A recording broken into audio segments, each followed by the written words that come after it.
There's a moment many people remember, even if they've never put words to it. It's not loud. It's not dramatic. No one yells. No one storms out. It's quiet. You're standing there, maybe as a child, maybe as a teenager, maybe even as an adult visiting home again. The house is full of people, or maybe it's just empty, but the feeling is the same. You're waiting for a connection that doesn't come.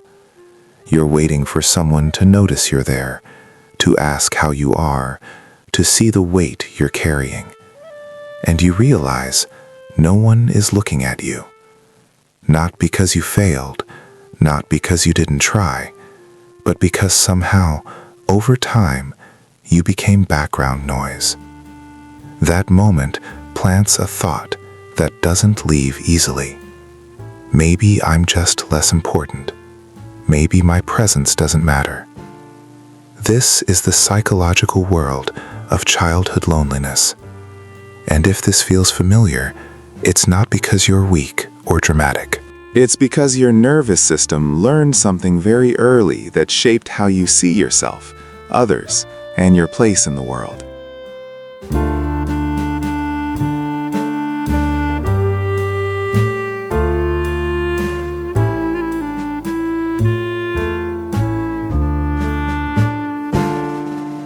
Childhood loneliness doesn't always come from abandonment. Often it comes from absence. One child is labeled the loud one. Another becomes the successful one. Another is the troubled one. And someone else quietly becomes the one who is fine. Parents rarely say this out loud. They don't intend harm, but attention follows urgency. Presence follows noise. And over time, one child receives emotional investment, while another receives assumptions. The assumption that you don't need as much. The assumption that you're strong. The assumption that you'll manage on your own. But the human brain doesn't thrive on assumptions. It thrives on recognition. When recognition is missing, the brain fills the gap with self-questioning. Children are meaning-making machines. They don't think my caregivers are overwhelmed. They think something about me must not be enough. And that belief doesn't disappear when childhood ends. It matures. It disguises itself. It follows you into adulthood, wearing new names. Self-reliance, low expectations, emotional independence. On the surface, the lonely child often grows into an adult who looks capable, calm, easygoing, low maintenance. Inside, there's a quiet negotiation constantly happening. Don't ask for too much. Don't take up space. Don't need what others need. Psychologically, this creates a strange internal split. One part of you becomes hyper-responsible. Another part remains emotionally hungry, but unsure if it's allowed to be. You learn to minimize your needs, not because you don't have them, but because expressing them once didn't change anything, and the brain adapts. Research in developmental psychology shows that children who receive inconsistent emotional validation often develop heightened self-monitoring. They become very good at reading rooms, sensing moods, adjusting behavior. This isn't empathy by choice, it's empathy by survival. You learn to become what the environment needs, not what you are. Over time, this creates a pattern where self-worth becomes conditional. You feel valuable when you are useful, when you help, when you fix, when you stay quiet and stable. But when you're simply present without offering anything, there's discomfort. Because somewhere deep inside, your mind still believes love is earned, not given.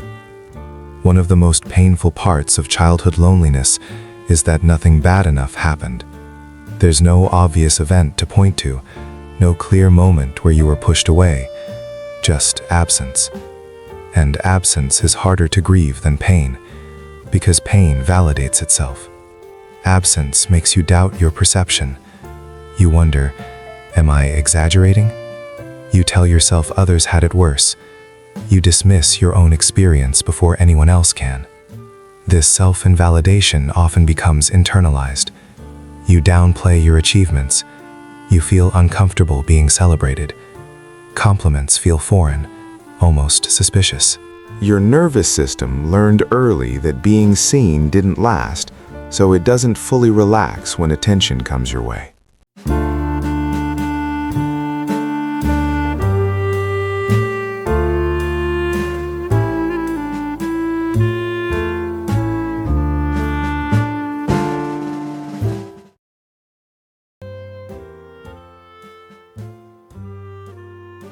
There is also a quiet anger that many who experience this carry, though they rarely express it openly. It's not explosive. It's dull, heavy, lingering anger, not just at caregivers, but at themselves. Why didn't I speak up? Why didn't I demand more? Why was I always the one to understand? But a child shouldn't have to demand care. They shouldn't have to compete for emotional presence. What often happens instead is emotional outsourcing. The lonely child becomes the listener, the supporter, the emotional container for everyone else. You learn how to hold space long before anyone holds space for you. In adulthood, this can translate into relationships where you are valued for your reliability, but not always cherished for your inner world. People come to you with their problems. They lean on you. They trust you. But they don't always ask how you are. And when they do, you don't always know how to answer, because you learned early that your feelings were secondary, optional, something to manage quietly.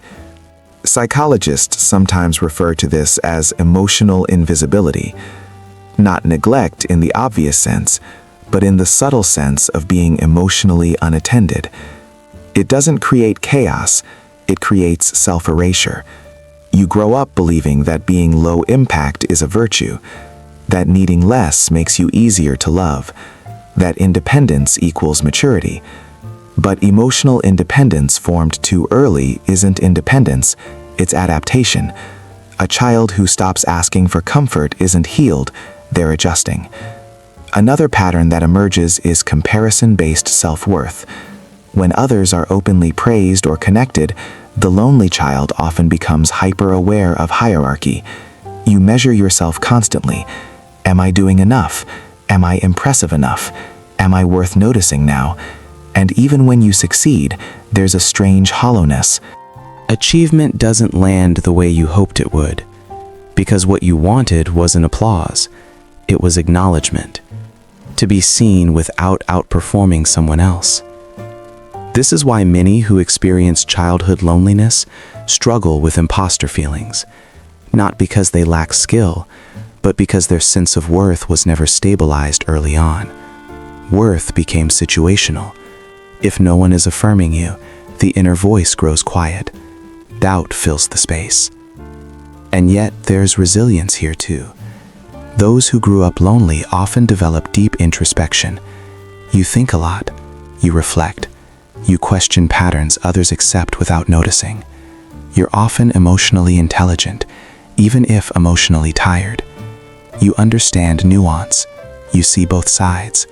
You hesitate before judging, because you learned early that things are rarely as simple as they look.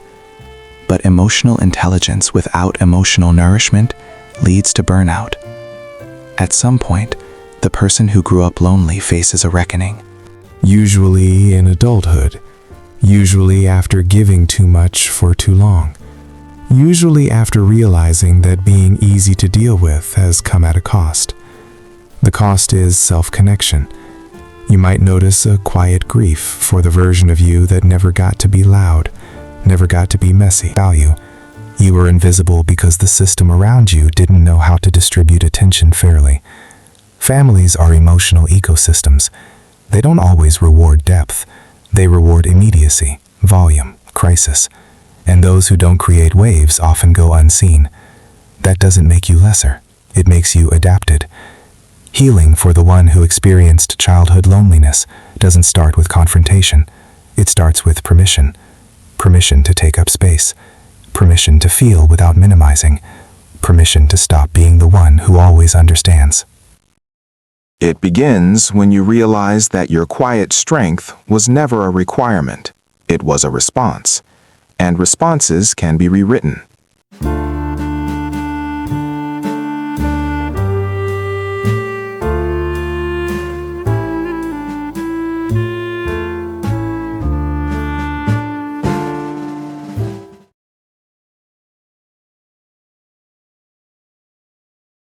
As an adult, the person who grew up lonely often carries a strange contradiction inside them.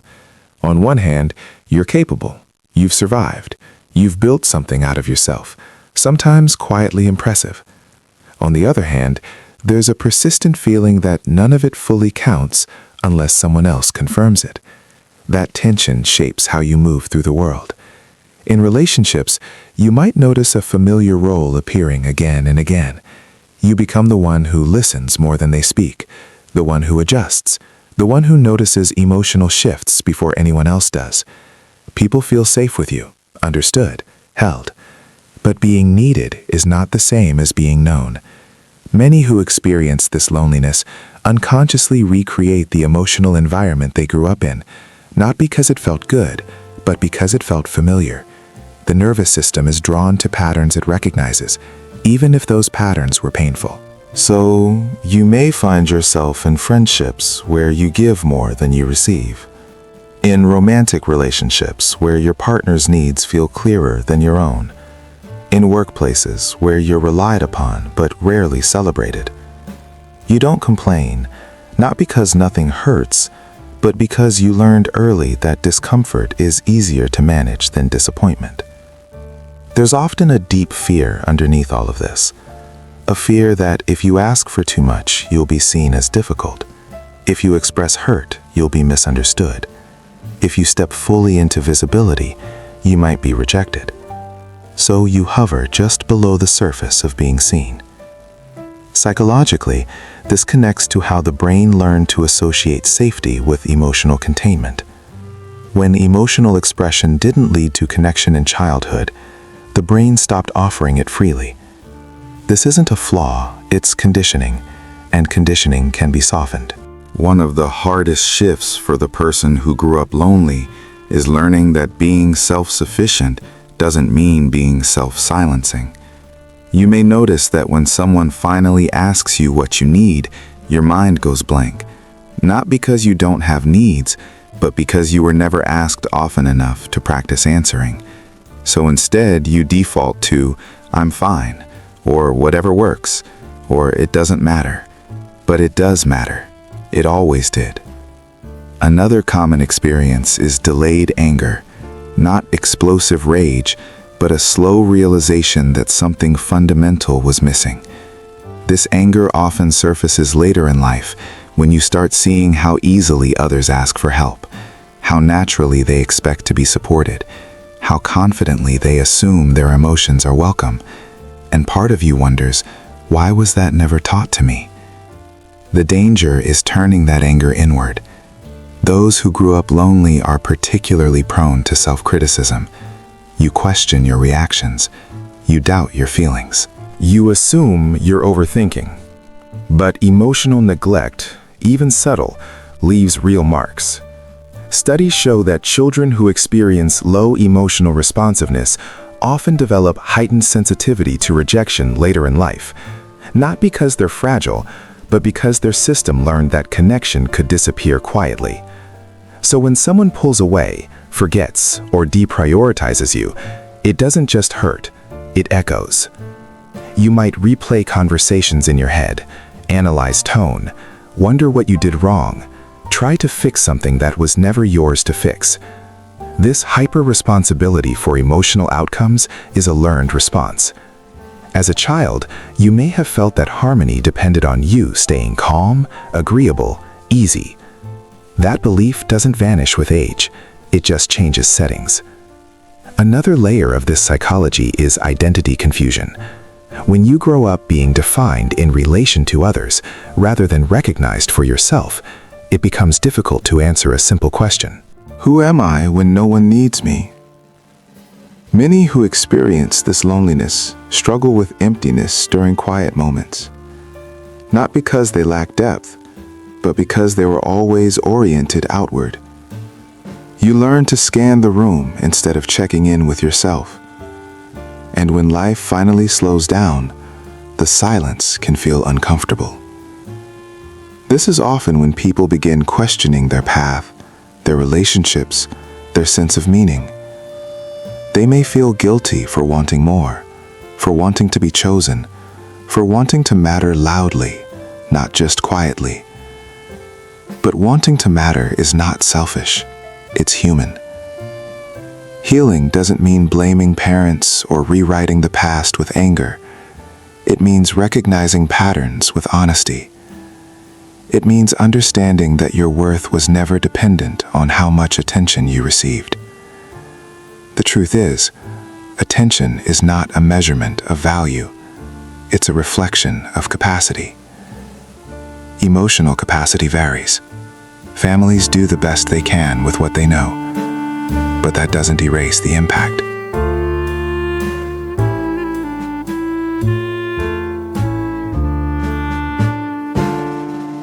Validation comes not from proving what you lacked, but from finally giving yourself what was missing.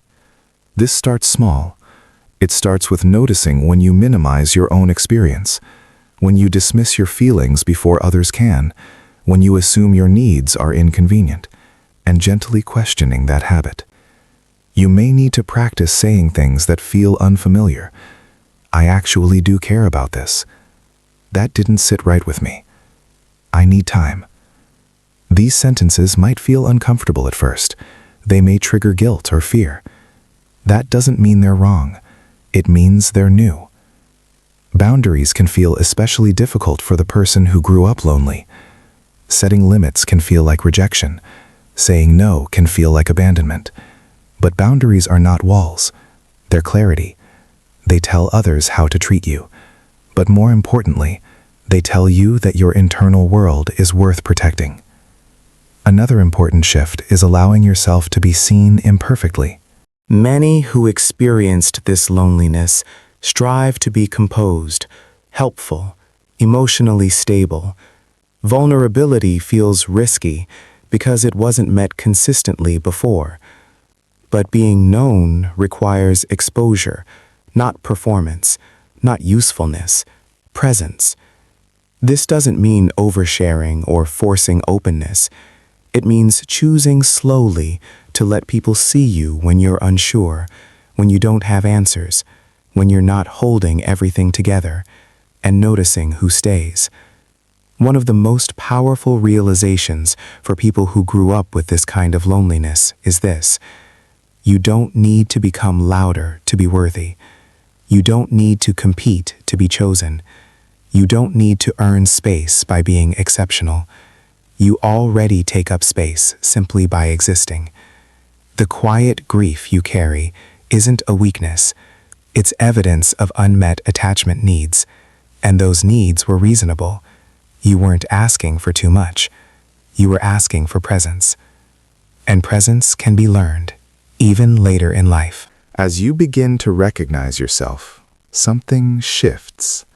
You stop waiting for others to notice what you've always known.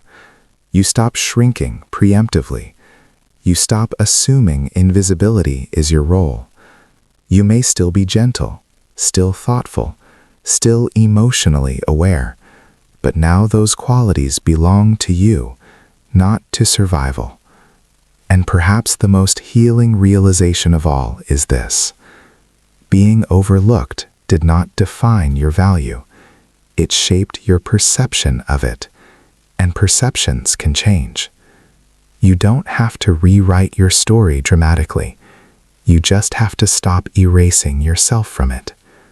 Because the person who grew up lonely often carries something rare: depth without entitlement, strength without arrogance, awareness without blindness.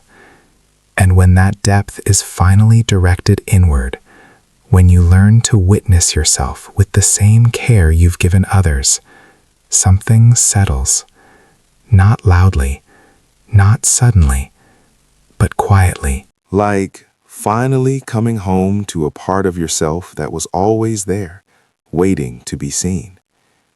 There is a specific texture to this kind of loneliness that is hard to describe to those who haven't felt it.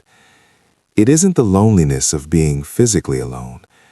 You can be in a crowded room, surrounded by friends, laughing at a joke, and still feel it. It's a separation that happens internally. It's the sense that there is a pane of glass between you and the rest of the world. You can see them, they can see you, but you cannot touch. You cannot feel the warmth. This is the legacy of early emotional neglect. It teaches the brain that connection is theoretical, not experiential. You understand the concept of intimacy, but your body doesn't know how to inhabit it. So you watch, you observe, you analyze, you become an expert on other people because studying them feels safer than joining them. This observational stance becomes a habit. In meetings, you wait to speak until you're sure your contribution is perfect. In conversations, you listen more than you talk, fearing that your story isn't interesting enough. In relationships, you wait for the other person to initiate, fearing that your desire might be too much. This isn't modesty, it's a protective mechanism. It's the child inside you saying, "If I stay small, I won't be rejected." But the cost of staying small is that you never get to be big. You never get to take up the space you deserve. You never get to feel the full weight of your own existence. And over time, this creates a specific kind of fatigue. It's not physical tiredness, it's soul tiredness. It's the exhaustion of holding yourself back every single day. You might find yourself drawn to people who are emotionally unavailable. This is a common paradox. The lonely child grows up and seeks out partners who replicate the dynamic of home. Not because you want to be hurt, but because you want to solve the old puzzle. You think, if I can make this person love me, then I can fix the past. But you can't fix the past with present people. You can only heal the past within yourself. And this requires a shift in focus. It requires turning the lens inward. It requires asking yourself, not, how can I make them see me, but how can I see myself? This is the work of reparenting. It is not about blaming your parents. It is about becoming the parent to yourself that you needed then.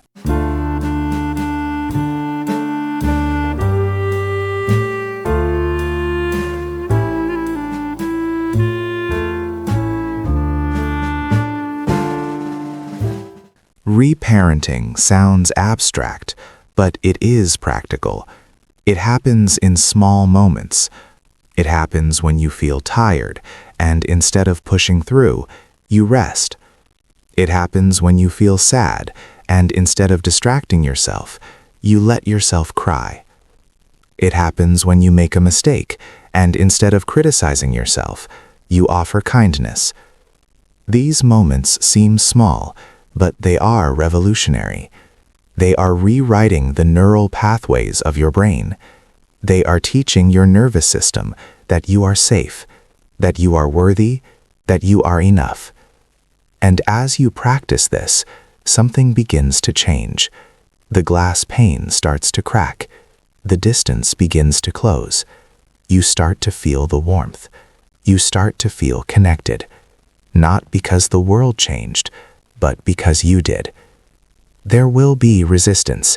Your mind will tell you that you are being selfish, that you are being indulgent, that you should be doing more. This is the voice of the old adaptation. It is the voice of the child who learned to survive by disappearing. You don't have to silence that voice. You just have to thank it for trying to protect you, and then gently let it know that you are safe now. You are an adult. You have resources. You have choices. You are not trapped anymore.